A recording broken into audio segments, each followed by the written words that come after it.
아멘. 형통의 복입니다. 형통의 복. 예. 여러분의 기도 덕분에 찬양과 전주와 대구 3개를 돌아다녔습니다. 3개 시도, 3개 구를 돌아다녔는데 3개 동과 3개 도를 다니면서 형통의 복을 선포했습니다. 그리고 은혜 가운데 있다가 보니까 정작 우리 교회는 시온성교회는 복을 선포하지 않은 것 같아서 오늘 작심하고 여러분에게 복을 드리고자 합니다. 여러분에게 복을 선포하고자 합니다. 시온성교회와 공동체 위에 형통의 복을 선포합니다.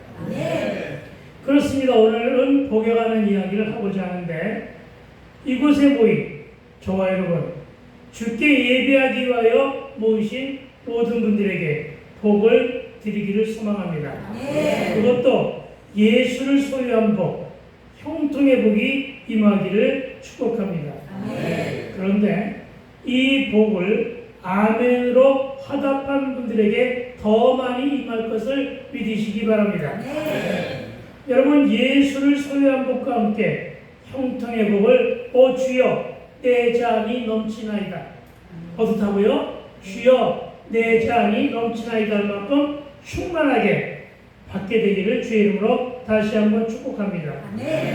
우리 민족은 참으로 유난스레 많은 복을 원하고 있습니다.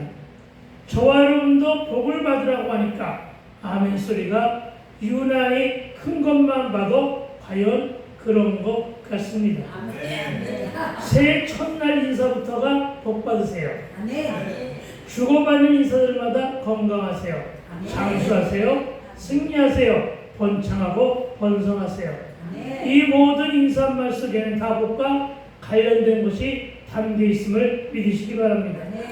심지어는 우리가 음식을 담아먹는 그릇, 물컵, 그리고 그 도구인 국자와 주걱, 수저들에까지도 혼수로 장만해오는 덮고 자는 이부자리에도 복자를 새겨 넣어야만 직성이 푼달 정도로 복을 받는 일에 정성이 담겨 있음을 보게 됩니다.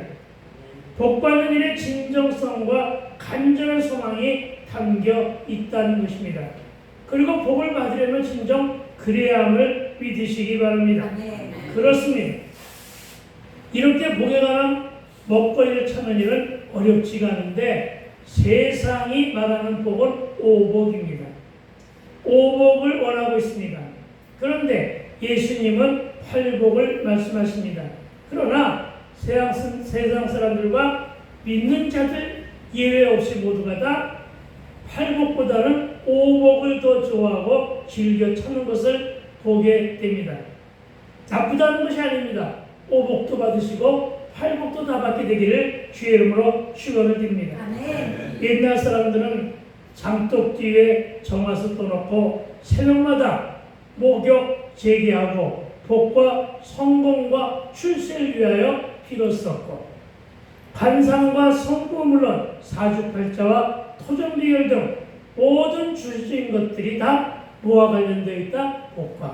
복과 관련되어 있으며 믿는 자들도 이런 것에 질세라 뒤질세라 기도의 대부분이 복을 달라고 기도합니다. 복에 대한 설교를 좋아합니다. 성경에도 복에 관한 기사는 곳곳에 그득하게 기록되어 있음을 또한 보게 됩니다. 그리고 하나님께서도 창세기 1장 28절의 말씀으로 이렇게 선포하십니다. 하나님이 그들에게 이르시되 말씀하시되 라는 뜻입니다. 그러니까 하나님의 첫 말씀, 첫 음성은 바로 뭐냐? 저와 여러분에게 복을 선포한 것임을 믿으시기 바랍니다.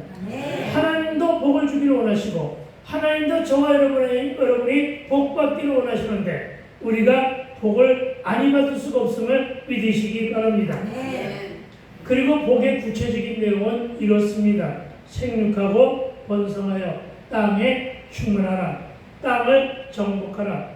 바다의 물고기와 하늘의 새와 땅에 움직이는 모든 생물을 다스리라 하시니라. 아멘.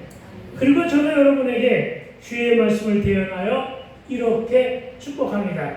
저와 여러분 모두에게 생육의 복, 번성의 복, 충만한 복과 함께 정복의 복, 다스리는 복이 풍성하게 임하게 되기를 주의 이름으로 축복합니다.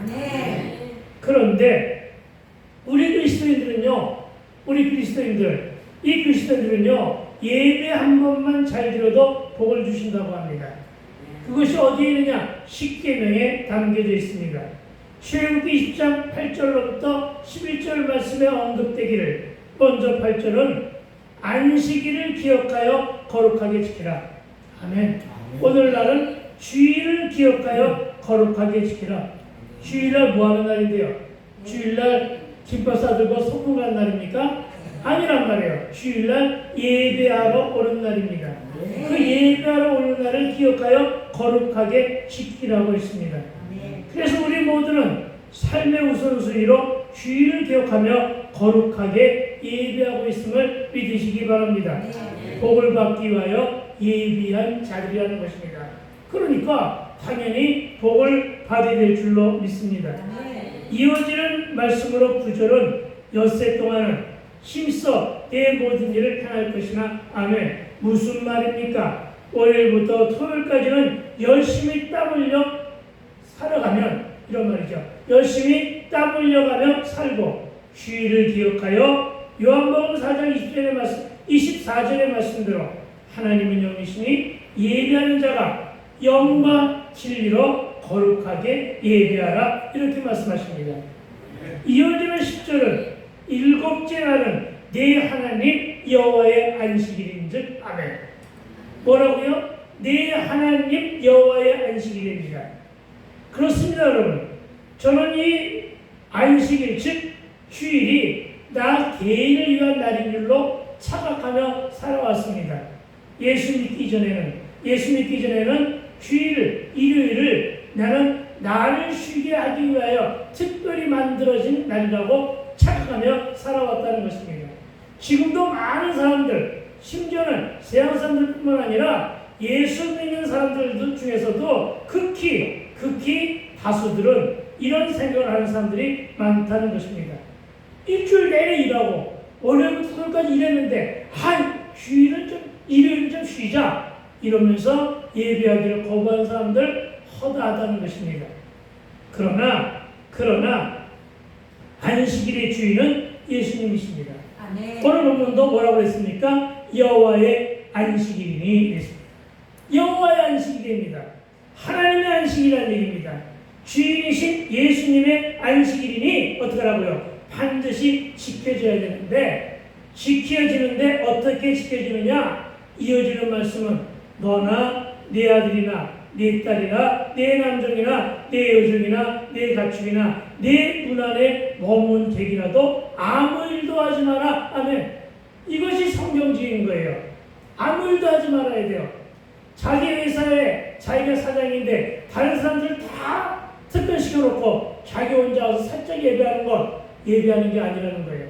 잘못 들어진 예배라는 거예요. 온 기업이 다 쉬어라.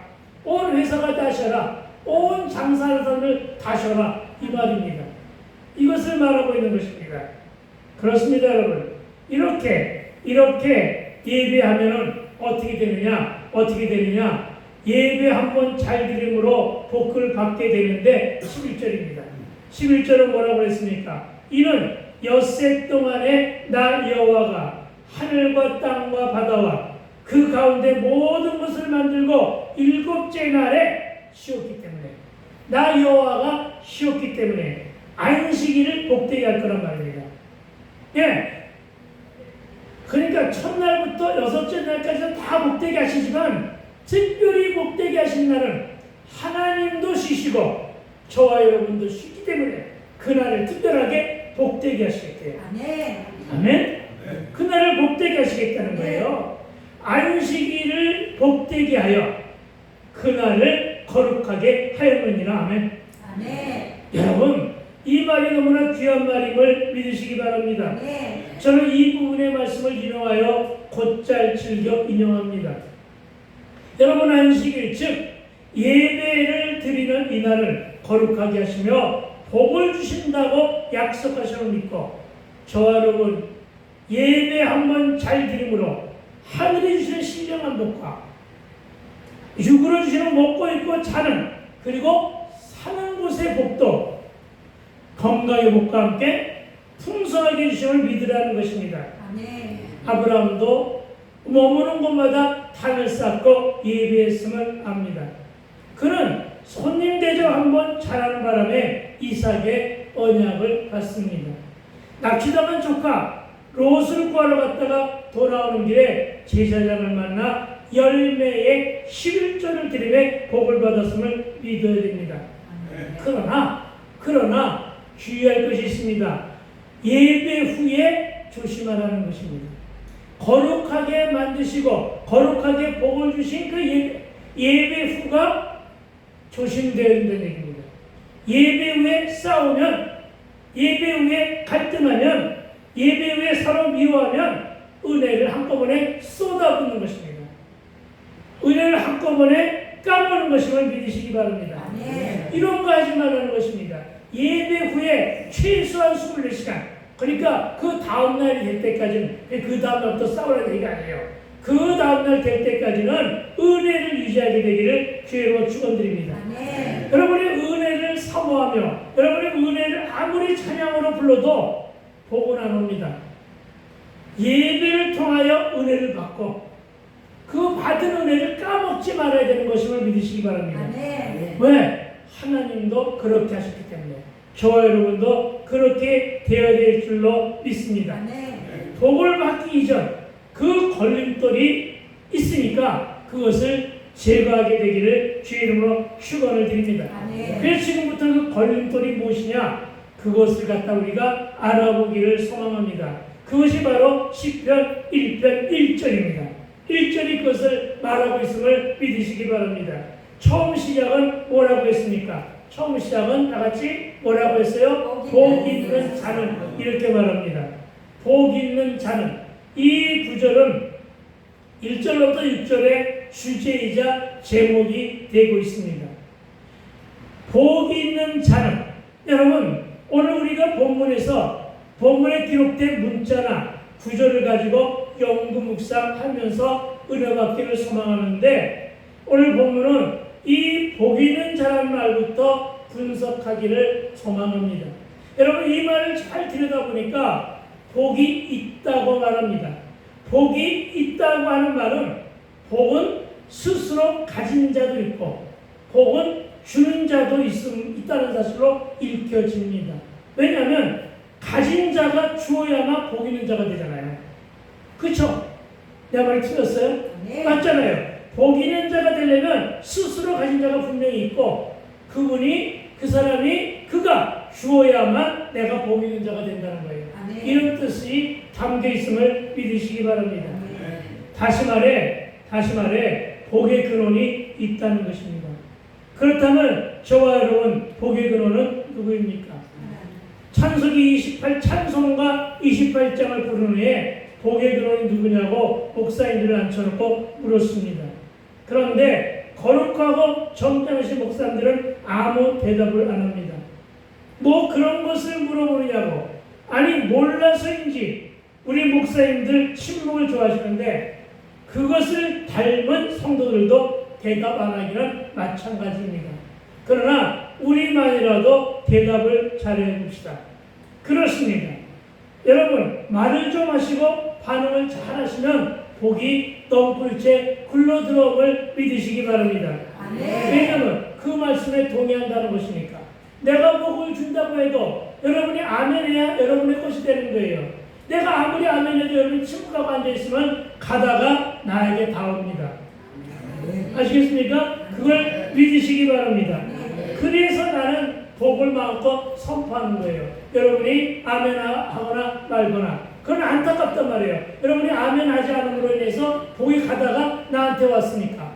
여러분, 그러니까 아멘을 하라고 여러분에게 거듭거듭 당부하는 것입니다.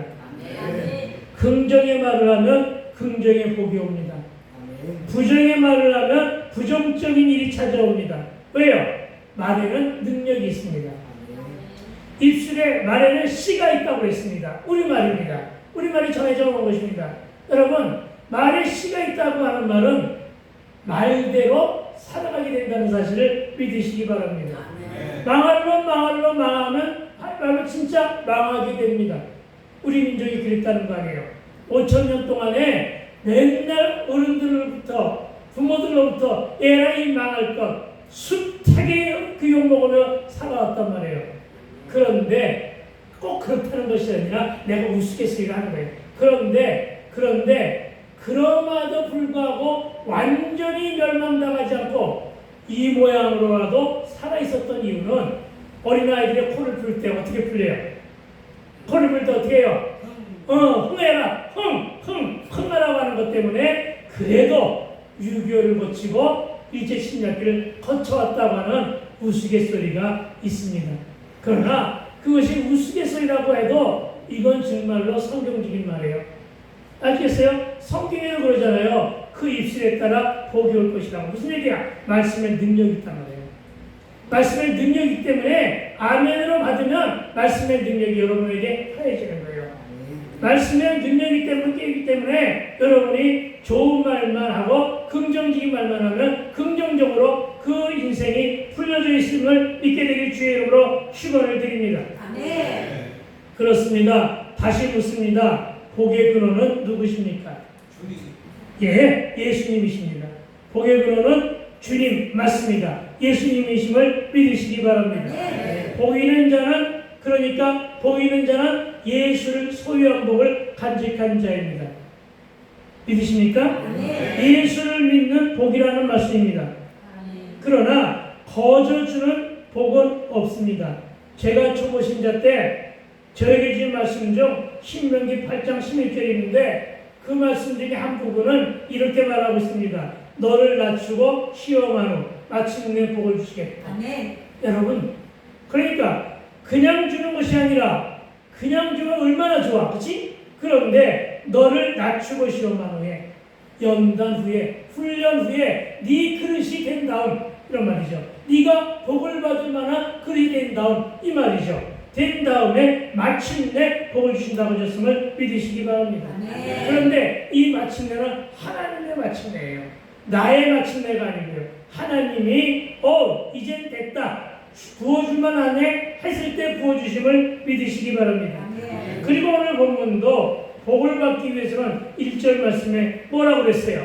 악인의 꾀와 죄인의 길과 오만한 자의 자리에서 떠나가라. 아멘. 그렇습니다. 복을 받았으면 좋겠는데 복을 받는 일에 방해가 되는 요소는 악인의 꾀요 죄인의 길이요 오만한 자의 자리라는 사실을 기억하여 믿으시기 바랍니다. 아멘. 그렇다면 악인의 꾀는 무엇입니까? 죄인의 길은 무엇이며 오만한 자의 자리는 또 어떤 자리입니까? 이를 살펴보기 위하여 9절 묵상을 통하여 먹거리를 찾아보도록 할 테니까 잘 듣기 바랍니다. 우리는 먼저 죄가 가장 큰 것으로 보고 있는데 오늘 시편 기자는 그렇지 않다는 것을 말하고 있는 것입니다. 악이 먼저라는 것입니다. 악이 먼저라고 말하고 있습니다. 다시 말해 악인의 꾀가 먼저이고 악인의 꾀로 인해서 죄인의 길과 오만한 자의 자리가 그 뒤를 따르는 것은 악이 죄와 오만을 부르는 마중물이라고 하는 의미도 담겨 있음을 믿으시기 바랍니다. 아멘. 오늘 저는 이 말씀에서 시인이 악을 보는 관점을 발견하게 되었는데 이 관점은 창세기로 거슬러 올라갑니다. 하나님이 사람을 만드시고 힘이 좋았더라고 칭찬하신 후에 곧바로 한탄하심을 보게 됩니다. 창세기 6장 5절에서도 뭐라고 한탄하셨느냐? 그의 마음을 생각하는 모든 계획이 항상 뭐라? 악할 뿐임을 보시고 이러셨어요. 아시겠습니까? 힘이 좋았더라. 하나님께서 당신께서 만드신 사람을 보고 걸작품 중에 걸작품이네 하면서 감탄하셨어요. 힘이 힘이 좋았더라고. 근데 한탄의 뒤에 창세기 6장 5절에서는 감탄 뒤에 한탄이 나오는 말이 바로 뭐라고요? 땅 위에 사람 지으셨음을 한탄하고 마음에 근심하셨는데 이유는 사람들의 마음속에 생각하는 것은 모두 악하구나 하는 것을 여러분 한탄하신 것임을 믿으시기 바랍니다. 이 한탄 때문에 이어지는 심판이 바로 노아의 홍수임을 믿으시기 바랍니다. 그래서 이 말씀들을 연구 묵상하여 깊이 있게 들어가 보니 역시 악이 먼저인 것은 에덴에서 악이 시작했기 때문입니다. 악은 평화의 동산입니다. 아니죠. 에덴은 평화의 동산입니다. 그런데 인류가 에덴에서 살고 있을 당시 하나님이 지으신 들짐승 중에 가장 강교한 뱀이 사악한 말로, 여러분 개혁 개정판은 사악하다고 얘기했고 개혁판에는 악하다고 얘기했습니다. 네, 그러니까 사악하든 악하든 뱀은 강교한 거예요. 악한 거예요. 이 악한 뱀에 사단이 뒤집혔죠. 사단이 덧입혀졌죠. 그래서 찾아왔죠. 그래서 사악한 말로 미혹하여 하와로 하여금 선악과를 따먹게 합니다. 그리고 아담에게도 줍니다. 그리고는 죄인의 공범이 된 사건. 저와 여러분이 너무나도 잘 아는 일인데 이 말은 여러분뿐이 아니라 세상 사람들도 다 안단 말이에요. 그래서 제가 말씀을 묵상하면서 내 자신을 발견한 것은 하와는 자신의 잘못을 인정했다, 인정 안 했다, 인정하지 않았다. 오히려 말씀을 왜곡했고 말씀을 비틀었고 말씀을 색칠했고 말씀을 가감시켰다. 이게 엄청나게 큰 죄예요. 이것을 통하여 하나님을 믿지 않게 만들었단 말이에요. 이것을 통하여 하나님의 말씀을 어겼단 말이에요. 죄 중에 가장 큰 죄는 그래서 하나님을 믿지 않는 죄예요. 아멘. 가장 큰 죄는 하나님을 안 믿는 죄예요. 불충과 불순종하는 죄임을 믿으시기 바랍니다. 네. 그래서 하와는 보암직하고 먹음직도 하여 지혜를 빼앗는 것에 눈이 어두워 선악과를 따먹는 불순종의 죄를 저질렀음에도 자신의 잘못을 인정하지 않았고 도리어 뱀에게 떠넘겼잖아요. 그렇죠. 뱀에게 떠넘기니까 아담은 당신이 만들어 주신 하와가 그랬습니다. 하와에게 떠넘겼잖아요. 그러니까 오늘날 우리가 나의 잘못을 인정 안 하고 남에게 탓을 돌리고 죄를 남에게 돌리는 것은 갑자기 생겨난 것이 아니라 언제부터 아담과 하와 때부터 이미 시작된 죄라는 거예요. 여러분 그러니까 무슨 말이에요? 내가 그랬단 얘기예요. 내가 인정할 줄 몰랐단 말이에요. 내가 내 잘못을 인정하지 않았고 도리어 뱀에게 떠넘긴 것처럼 남에게 가장 많이 떠넘긴 것은 우리 집사람에게 당신 탓이야. 제일 많잖아 이게. 그렇죠? 우리 인생 중에 뭐 안 그런 척하고 앉아있지 마세요. 우리 모두가 다 그랬단 말이에요. 전부 다 남 탓하시게 급급했단 말이에요. 이것을 보시며 이런 것을 보면서 자신의 실수와 잘못에 대해서 반성도 사과도 해결도 잘못하는 내 모습을 발견했다는 것입니다. 여러분 말씀 속에서 나의 모습을 발견할 수 있어야 됨을 믿으시기 바랍니다. 이 세상 사람들 특히나 어떠한 곳에 계시는 사람들은 정말 반성할 줄 모르잖아요. 정말 인정할 줄 모르잖아요. 그렇죠? 여러분 그들만 그런 것이 아니라 우리도 그랬다. 어떻게 하라고? 회개하자. 아멘. 아멘. 그렇습니다. 그래서 찾아보니까 말씀은 민낯이고 쌩얼이더라 하는 것입니다. 내 삶과 내 인생은 쌩얼이요 민낯인 성경에 접목하여 진단해보니 나는 화장을 했다는 것입니다. 나는 가면을 썼더라는 것입니다. 나는 가식적이고 나는 회칠한 무덤으로 살았음을 어디서 발견했다고요? 민낯인 말씀에서 발견하게 되는 것임을 믿으시기 바랍니다. 네. 이렇게 쌩얼이며 민낯인 말씀 속에서 내 삶과 내 인생을 물론 내게 부닥친 고난의 문제와 사건들을 진단해 보니 내 죄가 보이는 것이 바로 퀴티의 본질임을 믿게 주의 이름으로 축원을 드립니다. 네. 우리는 이렇게 복을 원하고 소망을 아뢰며 다오다오 신앙의 앵벌이 신앙을 간직하고 있지만 진정 복을 받으려면, 친정껏 복을 받으려면 아비네께 섞여 있었던 내 삶의 모습을, 내 인생의 모습을 발견하고 회개함으로 변화된 새 사람의 모습을 덧입게 되기를 주의 이름으로 축원을 드립니다. 여러분 그렇습니다. 변화된 새 사람의 모습을 덧입는 것을 누가 가장 기뻐하느냐? 하나님이 기뻐받으심을 믿으시기 바랍니다.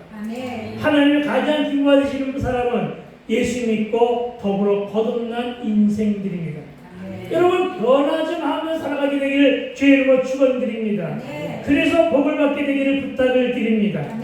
아기에게는 그래서 고의적인 불순종입니다. 고의적인 불순종 뜻을 알잖아요. 지켜야 할 것을 뻔히 알면서도 안 지키는 것. 이것이 바로 고의적인 불순종입니다. 이에 대해서 사사기도 21장 25절에서 이스라엘의 왕이 없으므로 하면, 이스라엘의 진정 왕이 없었나요? 있었죠. 이스라엘의 왕은 누구예요? 하나님이었어요. 왜? 하나님이 그들을 택했으니까요. 그들의 주인은 하나님이었어요. 그렇죠? 네. 그럼에도 불구하고 그들은 하나님의 말씀을 들었어야 되는 거예요. 하나님이 시키는 대로 했었어야 되는 거예요. 그런데 그 마음속에 하나님이 없는 거예요. 그 마음속에 말씀이 없는 거예요. 그 마음속에 예수가 없는 거예요. 오늘날도 교회는 다니는데 그 마음에 예수가 없으니까, 그 마음에 하나님 믿는 마음이 없으니까 모두가 저지른 잘못이 뭐예요? 고의적인 불순종이란 말이에요. 이렇게 시작되는 거예요, 여러분. 악은 이렇게 시작되는 것임을 믿으시기 바랍니다. 가장 큰 죄는 예수를 믿으면서도 회개할 줄 모르는 자. 가장 큰 죄는 예수를 믿으면서도 고의적인 불순종을 하는 자임을 기억하여 믿으시기 바랍니다. 그렇습니다, 여러분. 다시 말해, 내 안에 말씀이 없고 내 자녀에게 예수가 없고, 그래서 각제소견에 옳은 대로 살았다고 지적하는 것은 하나님의 뜻이 아닌, 하나님의 뜻이 아닌 내 뜻, 내 지식, 내 경험, 내 고집으로 살며 내 멋대로 세상에 의지하며 사는 것이 바로 고의적인 불순종이다. 기억하여 믿으시기 바랍니다. 여러분, 다른 사람 탓할 것이 없습니다. 내가 그랬다는 것입니다. 나는 늘 시기했습니다. 나는 늘 질투했습니다. 나는 도전의식이 강한 자였어요. 어렸을 때부터. 셈이 엄청나게 많았어요. 그래서 늘 셈이 많은 자들이 가지고 있는 주의가 시기식제예요. 셈이 많았다는 얘기죠. 그리고 지독한 미움 속에서 남들이 나보다 더 앞서가면 저는 지독하게 미워해요. 옛날에 그랬다는, 지금은 안 그래요. 똑같이 보지 마세요. 옛날에 그랬다는 것입니다. 이 지독한 미움 속에서 내가 수시로 가인이 되어 수없는 아벨을 죽이고 있었던 삶을 살아왔다는 것입니다. 여러분, 이걸 회개해야 되는 거예요. 아시겠습니까?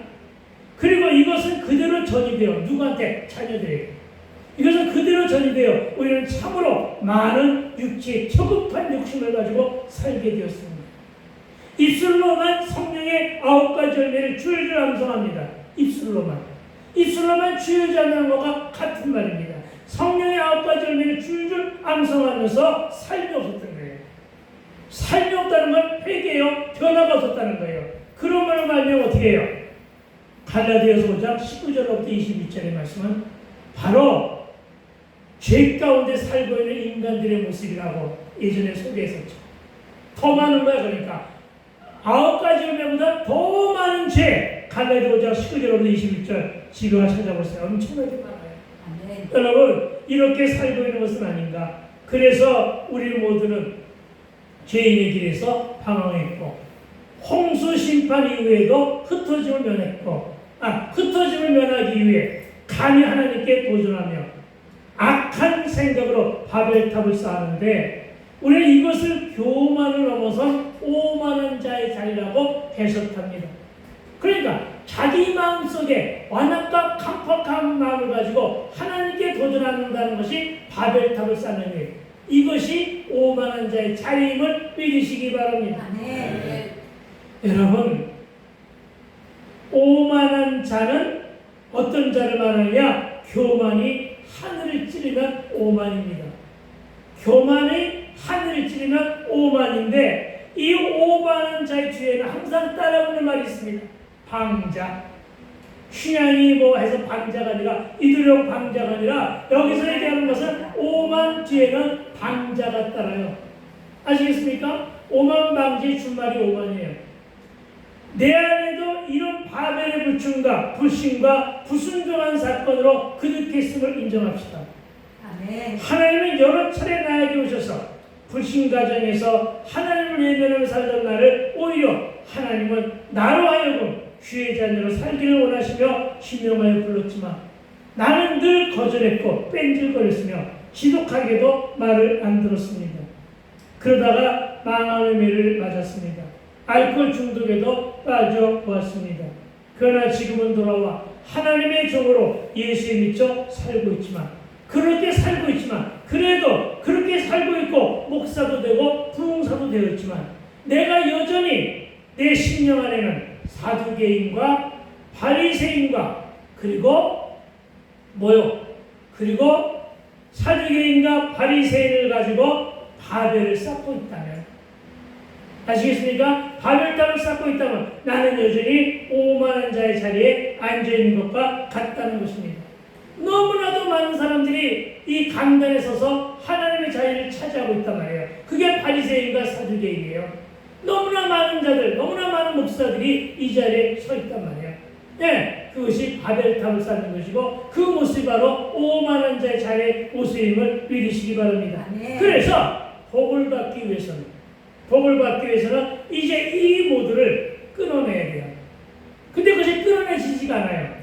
무엇으로 끊어내야 되느냐? 말씀의 검으로 끊어내게 되기를 주의 이름으로 축원을 드립니다. 즉 큐티의 묵상이 적용과 결단과 실천과 순종은 회개에 합당한 열매의 변화를 맺는 훈련임을 믿으시기 바랍니다. 뭐예요? 말씀의 검은 어떻게 하라고요? 내 혼과 내 영과 및 내 관절과 내 골수와 내 마음과 내 생각에 묵은 때처럼 끼어있는 죄의 굳은 살들, 무성하게 자란 죄의 엉겅퀴들, 그 죄의 가시덤불을 어떻게 하라고요? 성령의 불로 태워야 돼요. 아멘. 그리고 보혈로 씻어내야 돼요. 아멘. 그런데 여러분, 말씀의 검이 내 안에 들어와서 나를 찌르고, 그렇죠?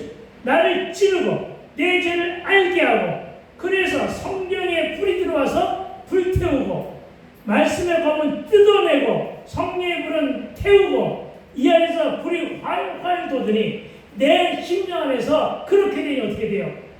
온몸이 비틀어지는 거죠. 너무 뜨거우니까 뜨거워 하면서, 그러면서 나오는 것이 참다 못해서 눈물이 쏟아지는 거죠. 참을 내니까. 어린아이가 아프면 눈물 흘리는 것처럼. 그렇죠. 악을 쓰는 거예요. 그 악이 이를 악물고 내뱉지 않으려고. 왜냐면 고집된 나름대로의 그 어떤 체면 때문에 울 수가 없는 거야. 소리낼 수가 없는 거야. 그러다가 그냥 체면도 버리고 악을 쓰면서 주여 하고 나오는 게 회개예요. 아멘. 아시겠어요? 그러니까 회개는 이 몸속에서 말씀의 검으로 인해 쥐어뜯긴 죄의 모습들이 밖으로 터져 나오는 거예요. 이게 회개예요. 여러분, 이와 같은 회개를 통해서 하나님 만나게 될 주의를 축원드립니다. 이게 성령 체험이에요. 아시겠습니까? 그래야만 어떻게 된다? 보이는 자리에 설 수 있다. 아멘. 할렐루야. 여러분, 예수 믿는 삶으로 예수를 소유한 복을 누리며 향유함으로 잘 살게 되기를 축복합니다. 그러나 그렇게 되기 위해서는 2절의 말씀에 순종함으로 복 있는 자가 되기를 주의 이름으로 다시 한번 축복합니다. 2절입니다. 함께 읽어봅시다. 시작. 오직 여호와의 법을 즐거워하여 그의 법을 취하러 묵상하는도다. 그렇습니다. 복 있는 자의 가장 큰 순종은 2절 말씀이에요. 율법 즉 하나님의 말씀을 즐거워하며 취하러 묵상하는 삶. 이게 복이 있기를 소망하는 자들의 삶의 모습임을 믿으시기 바랍니다. 여기서 말하는 묵상, 이 묵상이라는 단어를 한번 헤집어 봅시다. 묵상, 말하여 quiet time. QUIET입니다. 그리고 타임. 그래서 콰이어트의 Q와 타임의 T를 첫 글자만 따서 만든 것이 퀴티입니다. 퀴티는 하나님께 드리는 조용한 시간을 뜻합니다. 묵상의 뜻과 콰이어타임은 같죠. 왜? 묵상의 뜻이 콰이어타임이니까. 하나님과 나만 대면하여 1대1로 소통하는 시간이 묵상입니다. 저는 늘 이 묵상으로 나의 신랑 되신 예수님께 편지를 쓰고 있습니다. 말하여 퀴티 묵상은 내가 하나님께 드리는 사랑의 편지입니다. 내 신앙의 고백서요, 내가 주께 드리는 연애 편지임을 고백합니다. 그리고 저는 이 묵상이란 말에 순종하여 오늘까지 살아왔습니다. 여러분이 잘 아는 내 일상의 시간표는 묵상에 대한 순종입니다. 새벽기도 후 그날 퀴티로 묵상한 것을 내 PC에 담아 내 개인 카페에 올리는 것을 시작합니다. 그리고는 외부에 나가는 일이 없을 때는 늘 구약 열장과 신약 열장을 읽고 오전 일을 마무리합니다. 신앙의 초보 때부터 시작한 것이 지금까지 이렇게 묵상하며 순종하며 살아왔습니다. 지금 목사로 설교를 준비하는 귀한 자료가 되고 있다는 것입니다. 그렇습니다, 여러분. 지금까지 내용과 이후 3절까지 설교보다는 다 퀴티 세미나의 내용들입니다. 기억하여 들으시기 바랍니다. 이제 우리 3절을 보도록 합니다. 제목은 형통의 복입니다. 본문을 다시 한번 읽어볼까요? 시작. 그는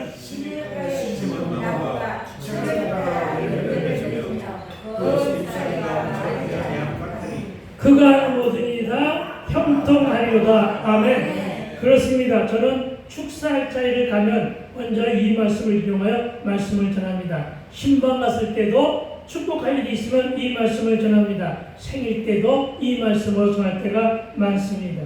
이 말씀을 들여다보니까 주어는 그는 시냇가에 심은 나무이고 서술어는 그가 하는 모든 일이 다 형통하리로다입니다. 그런데 3절의 그는 누구입니까? 그래서 살펴보니까 1절의 처음과 2절의 말씀이 그는에 해당되는데 다시 말하여 복 있는 자는 여호와의 복을 즐거워하며 주야로 묵상하는 자. 2절 보면 전체가 그는 혹은 그가에 해당됨을 믿으시기 바랍니다. 네. 그는과 그가가 담고 있는 말이 2절 복음은 전체임을 믿으시라는 것입니다. 네. 그래서 우리 한번 해볼까요? 그는 그리고 그가에 자기 이름을 담아 3절을 읽음으로 스스로에게 축복을 선포하게 되기를 축원합니다. 아멘. 나는 내 이름을, 여러분은 여러분의 이름을 말하면 됩니다.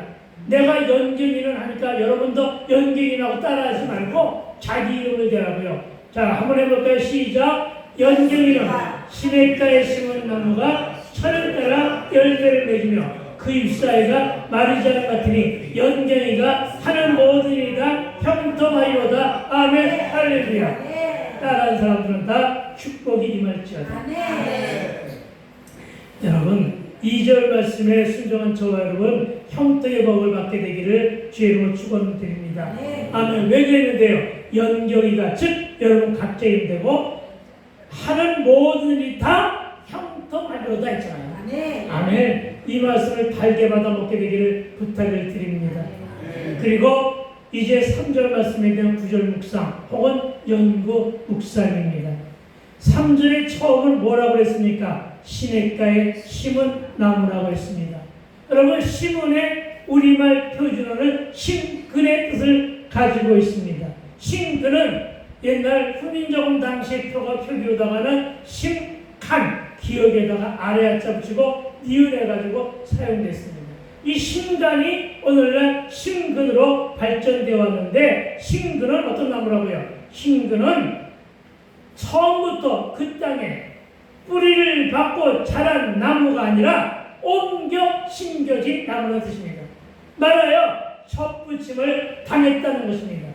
저와 여러분이 바로 첩부침을 당한 분들임을 믿으시기 바랍니다. 저와 여러분은 이방인이었단 말입니다. 아멘? 저와 여러분은 예수 믿지 않았단 말입니다. 예수를 모르고 살았단 말입니다.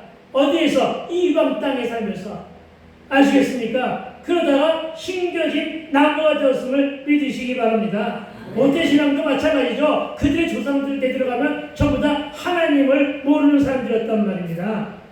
좀 더 구체적으로 말하면 처음부터 시냇가에 자란 것이 아니라 환경이 좋지 않은 팔레스타인의 척박한 땅이나 모래바람 불고 비조차 내리지 않아 모래먼지, 흙먼지만 풀풀 날리는 광야, 빛조차 없는, 그래서 우물하기만 하는 어둠의 땅에서 불신 가정에서 이방인으로 하나님을 모르고 복음을 외면한 채로 살다가 오로지 은혜로 인해 시냇가에 심겨진 나무가 저와 여러분임을 믿으시기 바랍니다.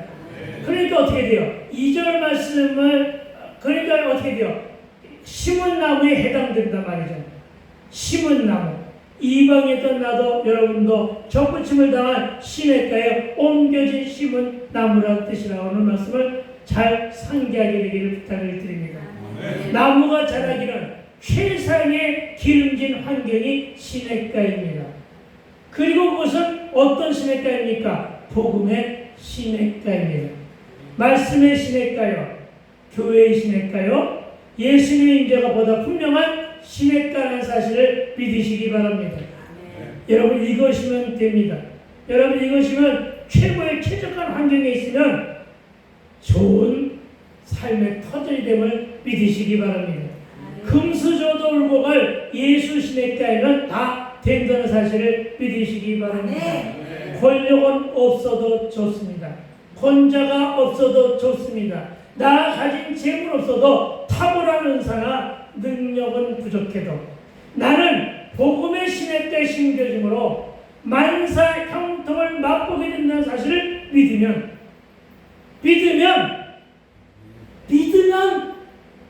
아멘. 믿으면 형통의 복을 순종하고 맛보게 될 것을 믿어야 될 것입니다. 왜냐하면 그렇게 심겨지기만 하면 어떤 결과가 오느냐? 철을 따라 열매를 맺고 잎사귀가 마르지 않는다고 하잖아요. 철을 따라. 여러분 어떤 계절이 와도 수고의 땅과 풍성한 열매를 맺게 되는데, 가을은 수확의 기이라고 하지만 가을만 열매 맺는 것이 아니라 봄의 열매도 있고 여름의 열매도 있고 가을의 열매도 있고 겨울의 열매도 풍성하게 열매를 맺는 거예요. 이렇게 풍성하게 늘 열매의 풍년 속에 살다 보니까 쉼이 없잖아요. 무슨 쉼이 없어요? 열매의 쉼이 없잖아요. 열매의 쉼이 없어야 어떻게 돼요? 잎사귀가 마르지 않게 되는 거예요. 아멘. 그렇습니다. 저와 여러분, 여러분은 어떤 무엇이 마르지 않게 되기를 원하고 있습니까? 어떤 무엇이 마르지 않기를 원합니까? 그렇죠. 고상한 여러분은 때로는 아니라고 얘기하겠지만은 아니요. 저는 진실로 주머니가 마르지 않기를 원하고 있습니다. 주머니가 마르지 않아야 돼요. 재정이 마르지 않게 되기를 주의 이름으로 축원드립니다. 마르지 않는 것은 이것뿐이 아닙니다. 이것뿐이 아닙니다. 무엇이 마르지 않느냐? 성회로 모일 때마다 혹은 예배로 모일 때마다 모이는 숫자가 마르지 않았으면 좋겠다는 것입니다.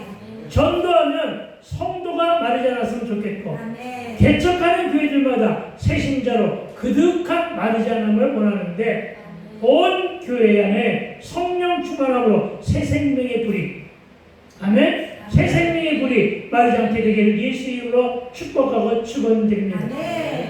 그러려고 어떻게 되느냐? 누림이 있어야 돼요.